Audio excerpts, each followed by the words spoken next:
Hello दोस्तों, अस्सलाम वालेकुम। तो आज के इस वीडियो में मैं आपको चैप्टर नंबर 3 को लेकर आई हूँ, जिसमें आपको पढ़ना है सैयद मोहम्मद मोहसिन की लिखी हुई अफसाना फरार। तो चलिए शुरू करते हैं। सबक 3 है, यह अफसाना है। तो अफसाना का वीडियो मैं पहले बना चुकी हूँ, इसी चैनल के प्ले लिस्ट में होगी। वैसे मैं रिपीट कर देती हूँ अफसाना क्या है। तो देखिए, मुख्तसर नसरी कहानी को अफसाना कहते हैं, जिसे एक ही बैठक में पढ़ लिया जाए या कम से कम 10 मिनट और ज़्यादा से ज़्यादा आधे घंटे में पढ़ लिया जाए। इसके किरदार बहुत कम होते हैं और यह अफसाना अपने वक्त का आईनादार होता है। तो ये हुई अफसाना की डिफिनेशन, और एग्ज़ाम में अफसाना की मुख्तसर तारीफ पूछ दी जाती है। तो अफसाना है सैयद मोहम्मद मोहसिन। कौन सा अफसाना लिखा है? फरार। सैयद मोहम्मद मोहसिन ने कौन सा अफसाना लिखा है? फरार। तो पहले सैयद मोहम्मद मोहसिन की ज़िंदगी को देख लेते हैं, उसके बाद अफसाना की तरफ चलेंगे। तो देखिए, सैयद मोहम्मद मोहसिन नफ्सियात के प्रोफेसर थे। किस चीज़ के प्रोफेसर थे? नफ्सियात। नफ्सियात का मतलब हुआ साइकोलॉजी, मनोविज्ञान। तो उर्दू में मनोविज्ञान के नफ्सियात बोलते हैं। तो किस चीज़ के प्रोफेसर से? नफ्सियात के प्रोफेसर थे, और नफ्सियात ही उनका ख़ास मौजू था। सैयद मोहम्मद मोहसिन का साइकोलॉजी ही ख़ास मौजू था। इसकी पैदाइश 10 जुलाई 1910 ईस्वी को हुई। कब हुई? 10 जुलाई 1910 ईस्वी। 10 जुलाई भी है और 1910 ईस्वी भी है, याद रखिएगा। को पटना में हुई। कहाँ हुई? पटना में हुई। 10 जुलाई 1910 ईस्वी को पटना में हुई। वालिद का नाम सैयद मोहम्मद रशीद था। इनके वालिद का नाम सैयद मोहम्मद रशीद था। 1926 ईस्वी में राम मोहन राय समेजी पटना से मैट्रिक पास किया। मतलब 1926 ईस्वी में इन्होंने राम मोहन राय समेजी पटना से मैट्रिक का इम्तहान पास किया, और 1928 ईस्वी में आईए पास किया। पटना यूनिवर्सिटी से ही इन्होंने 1928 ईस्वी में आईए पास किया। 1931 ईस्वी से बीए ऑनर्स किया। 1931 ईस्वी में नफ्सियात से ही, यानी साइकोलॉजी से ही इन्होंने बीए ऑनर्स का इम्तहान पास किया, यानी बीए पास किया। और 1934 ईस्वी में पटना यूनिवर्सिटी से एमए किया। 1934 ईस्वी में पटना यूनिवर्सिटी से एमए किया, एमए पास किया और गोल्ड मेडल भी हासिल किए। एमए में जब इन्होंने एमए 1934 ईस्वी में पटना यूनिवर्सिटी से पास किए, तो फर्स्ट डिवीज़न से इन्होंने पास किए और गोल्ड मेडल भी हासिल किया। 1948 ईस्वी में लेक्चरर बहाल हुए। कितने ईस्वी है? 1948 ईस्वी में लेक्चरर बहाल हुए, और 1953 ईस्वी में शोबा नफ्सियात में सदर शोबा नफ्सियात मुकर्रर हुए। कितना ईस्वी में? 1953 ईस्वी में नफ्सियात में ही सदर शोबा मुकर्रर हुए। 1974 ईस्वी में मिलाजमत से सुबकदोश हुए, यानी कि अपने मिलाजमत से इन्होंने 1974 ईस्वी में रिटायर हो गए। सैयद मोहम्मद मोहसिन के 3 बेटे। कितने बेटे? सैयद मोहम्मद मोहसिन के 3 बेटे और 4 बेटियां थी। 3 बेटे और 4 बेटियां थी। 1973 ईस्वी में अपनी अहलिया के साथ हज का फरीजा भी अदा किया, यानी कि 1973 ईस्वी में अपनी बीवी के साथ उन्होंने हज का फरीजा भी अदा किया। उनकी वफ़ात 2002 ईस्वी में हुई। कब हुई वफ़ात? 2002 ईस्वी में। ये सब मेन पॉइंट हुई, ये सबको आप याद रखिएगा। वफ़ात 2002 ईस्वी में। कहाँ हुई? दिल्ली में हुई, यानी कि इनकी पैदाइश पटना में हुई और इसकी वफ़ात दिल्ली में हुई। उनकी किताबों के नाम, सैयद मोहम्मद मोहसिन की किताबों के नाम हैं। तो देखिए, अनोखी मुस्कुराहट। ये जो अनोखी मुस्कुराहट अफसाना है सैयद मोहम्मद मोहसिन का, यह नफ्सियाती अफसाना यानी साइकोलॉजिकल अफसाना है, और यह अफसाना उर्दू दुनिया में काफ़ी धूम मचा दिया, और इसके बगैर कोई भी अफसाना मुकम्मल ही नहीं हो सकता है। ये अनोखी मुस्कुराहट अफसाना का कहानी मैं बताती हूँ। इस अफसाना में एक रजनी नाम की लड़की रहती है और उनके वालिद जो रहते हैं वो गोरकन रहते हैं, यानी कब्र खोदने का काम करते हैं। जब किसी की मौत हो जाती है तो उनके वालिद कब्र खोदते हैं, जिससे उनको पैसा मिलते हैं, तो अपने बच्चे की परवरिश करते हैं। तो कब्रिस्तान के बगल में ही उस रजनी का घर रहती है, झोपड़ी का, तो उसी में उसके वालिद और रजनी रहती है। तब कोई भी आदमी का अगर मौत होता है तो उसकी बेटी रजनी जो रहती है उसको देखकर मुस्कुरा देती है। वो जब मुर्दा को लेकर दफनाने के लिए आया जाता है तो उसको देखकर मुस्कुरा देती है। एक दिन ऐसा होता है कि रजनी के वालिद का ही इंतकाल हो जाता है, तो अपने वालिद के मरने पर भी वो मुस्कुरा देती है। उसके बाद क्या होता है, रजनी की शादी हो जाती है। जब शादी हो जाती है तो क्या होता है, उसके बेटे का मृत्यु हो जाता है, यानी उसके बेटे भी मर जाते हैं, तो बेटे के मरने पर भी वो मुस्कुरा देती है। फिर उसके शौहर मर जाते हैं तो शौहर के भी मरने पर वो मुस्कुरा देती है। तो उसके गांव वाले बोलते हैं ये लड़की डायन है, कोई बोलते हैं इस लड़की पर जिन्नात का साया है, इसको भूत प्रेत पकड़े हुआ है। सभी आदमी सभी रंग का बात बोलते हैं। तो यही कहानी को लेकर ये अनोखी मुस्कुराहट अफसाना जो है सैयद मोहम्मद मोहसिन का काफ़ी मशहूर है। दूसरा है नफ्सियाती जाबे, तीसरा है जख्म के फूल। तो ये हुई सैयद मोहम्मद मोहसिन की ज़िंदगी। इसका फटाफट आप लोग स्क्रीनशॉट लीजिए, उसके बाद मैं अफसाना की तरफ चलूँगी।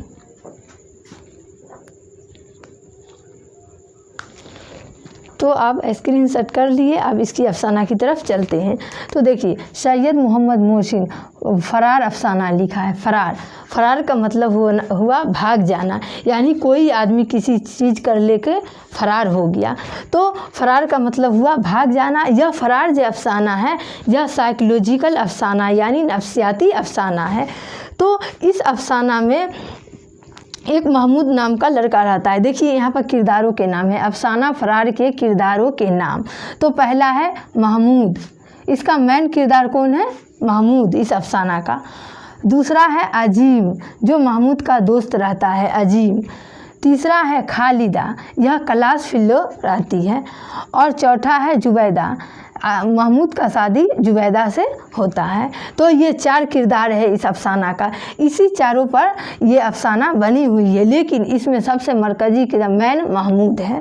तो देखिए, इस अफसाना में यह महमूद के दिमाग में यह बात बैठ जाती है कि औरत अपने शौहर की दुश्मन होती है और महमूद को औरत से एकदम दुश्मनी रहती है।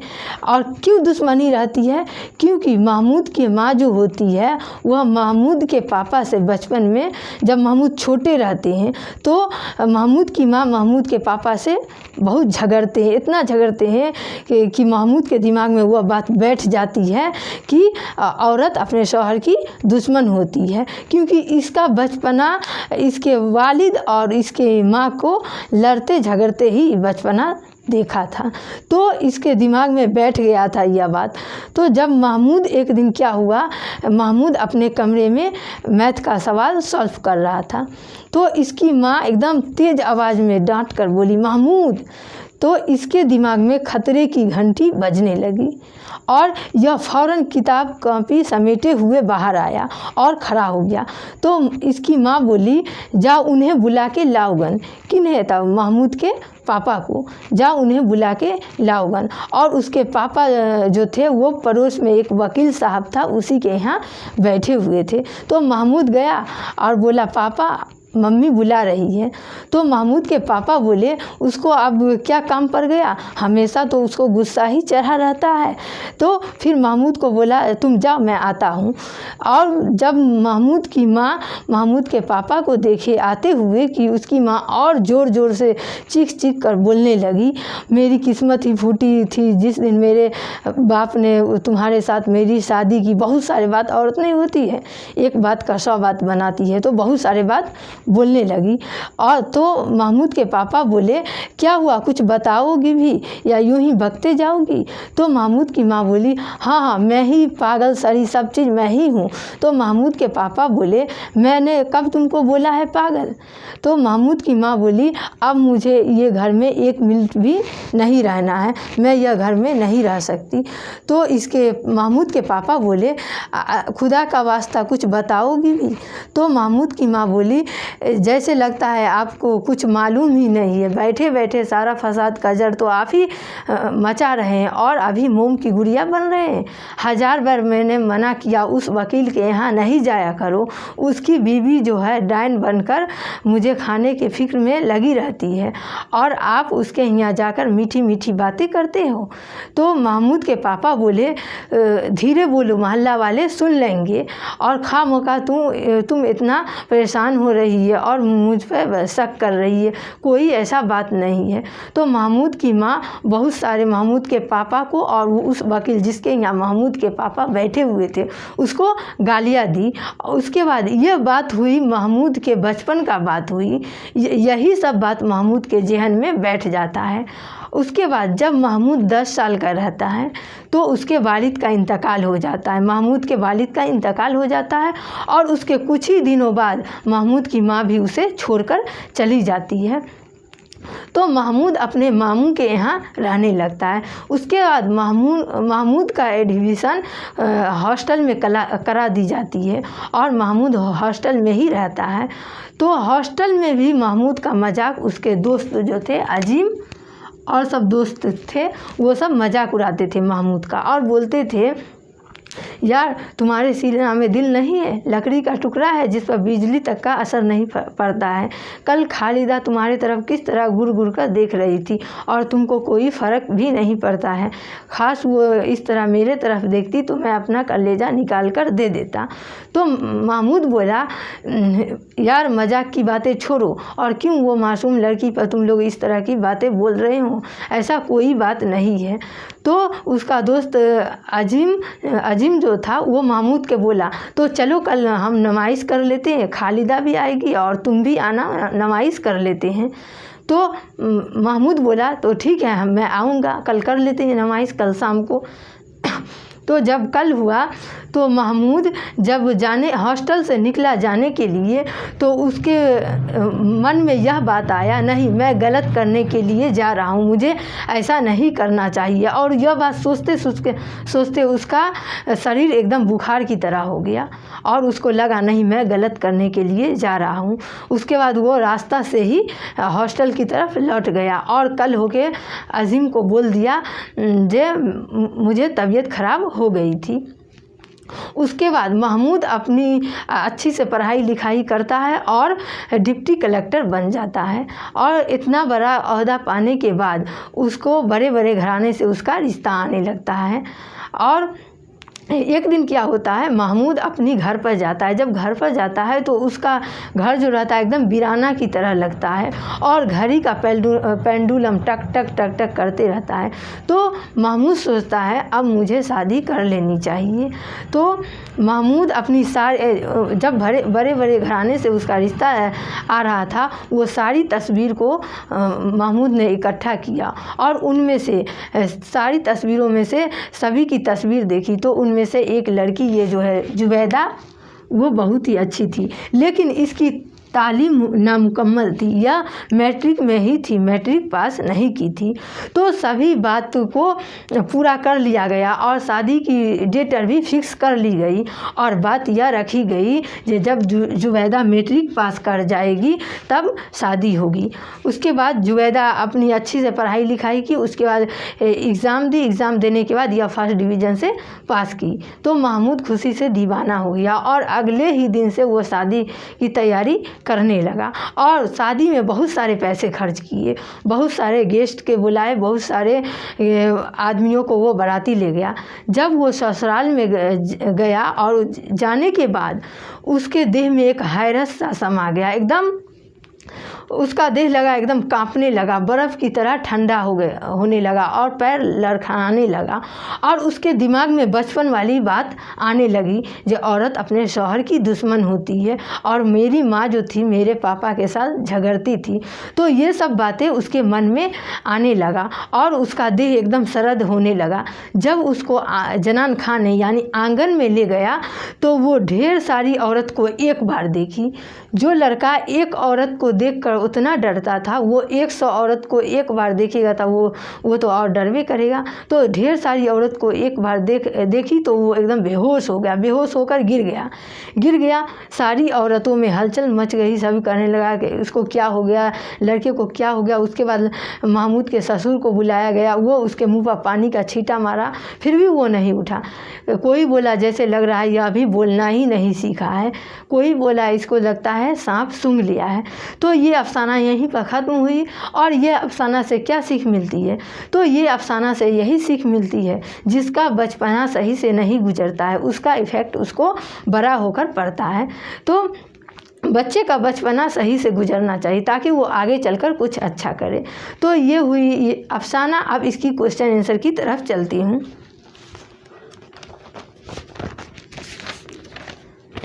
तो देखिए, पहला है मुख्तसर सवालात यानी अति लघुत्तरीय प्रश्न। तो पहला क्वेश्चन है डॉक्टर मोहम्मद मोहसिन की पैदाइश किस शहर में हुई? तो पटना शहर में हुई। दूसरा क्वेश्चन है डॉक्टर मोहम्मद मोहसिन की तारीख पैदाइश बताएं। इसकी तारीख पैदाइश क्या है? तो 10 जुलाई 1910 ईस्वी है। तीसरा क्वेश्चन है जेरे नसाब अफसाना में डॉक्टर मोहम्मद मोहसिन का कौन सा अफसाना है? तो आपका जो दरख्सा बुक है उसमें सैयद मोहम्मद मोहसिन का कौन सा अफसाना है? तो अभी मैं पढ़ाई हूँ फरार, तो फरार है इसका आंसर। चौथा क्वेश्चन है डॉक्टर मोहम्मद मोहसिन के वालिद का नाम बताइए। तो सैयद मोहम्मद रशीद था। पाँचवा क्वेश्चन है डॉक्टर मोहम्मद मोहसिन किस मौजू पर मुहारत रखते थे? तो वो नफ्सियात पर मुहारत रखते थे यानी साइकोलॉजी पर। उसके बाद है मुख्तसर सवाल यानी लघु उत्तरीय प्रश्न। तो पहला क्वेश्चन है डॉक्टर मोहम्मद मोहसिन की तदरीसी सरगर्मियों पर 5 जुमले लिखे। तो डॉक्टर मोहम्मद मोहसिन का जो ज़िंदगी है, कब उन्होंने मैट्रिक का पास किया, कब IE पास किया, कब BA पास किया, ये सब के बारे में आपको लिखना है 5 सेंटेंस में बनाकर। देखिए दूसरा क्वेश्चन है डॉक्टर मोहम्मद मोहसिन की तसनीफ़ात का जिक्र कीजिए। तो तसनीफ़ात यानी उसका जो किताब है लिखा हुआ अनोखी मुस्कुराहट, जख्म के फूल, नफ्सियाती जाबे, इसका नाम लिखना है। और जिसमें अनोखी मुस्कुराहट काफ़ी मशहूर किताबें हैं तो इसका नाम लिख दीजिएगा। तीसरा क्वेश्चन है महमूद के किरदार पर 5 जुमले लिखे यानी महमूद के बारे में लिखना है। यह महमूद का जो बचपना सही से नहीं गुजरा था और उसका इफ़ेक्ट उसको बाद में पड़ता है, इसी के बारे में इसको लिखना है। महमूद के बारे में आपको 5 सेंटेंस में लिखना है जो अफसाना अभी मैं पढ़ाई हूँ। उसके बाद है तवील सवालात यानी दीर्घ लघुत्तरीय प्रश्न। तो पहला क्वेश्चन है डॉक्टर मोहम्मद मोहसिन की अफसाना निगारी पर एक मजमून लिखे यानी कि डॉक्टर मोहम्मद मोहसिन की अफसाना पर मजमून लिखना है बहुत बड़ा करके।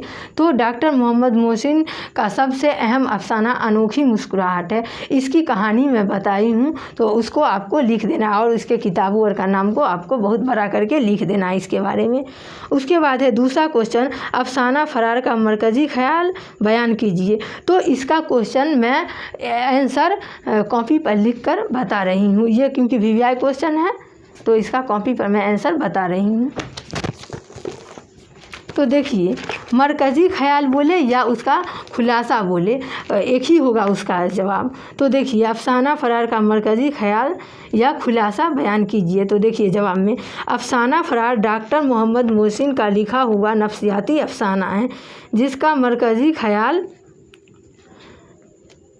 मरकज़ी किरदार महमूद है। बचपन में महमूद ने अपनी माँ को वालिद से लड़ते झगड़ते देखा था और अपनी माँ का गजब तलेवर उसकी दिमाग में घिरघिरा रहा था। इसके बेटे तालीम ख़त्म करने के बाद जब उसकी शादी जुबैदा से तय हो गई और वह ससुराल पहुँचा तो जनान खाने में जाने से पहले यह सोचकर बेहोश हो गया कि औरत अपने शौहर की दुश्मन होती है और हमको इससे पाला पड़ने वाला है, इसलिए वह शादी शादी का बंधन तोड़कर जाना चाहता था। तो ये हुई क्वेश्चन आंसर। अगर आपको चैप्टर से रिलेटेड कोई भी कन्फ्यूजन हो तो आप कमेंट करके ज़रूर बताइएगा और चैनल को सब्सक्राइब कर लीजिएगा ताकि मैं जो भी वीडियो अपलोड करूं उसका नोटिफिकेशन सबसे पहले आप तक पहुंचे। और वीडियो को ज़्यादा से ज़्यादा शेयर कीजिए, लाइक कीजिए। फिर मिलती हूँ नेक्स्ट वीडियो में नेक्स्ट टॉपिक के साथ। अस्सलामु अलैकुम।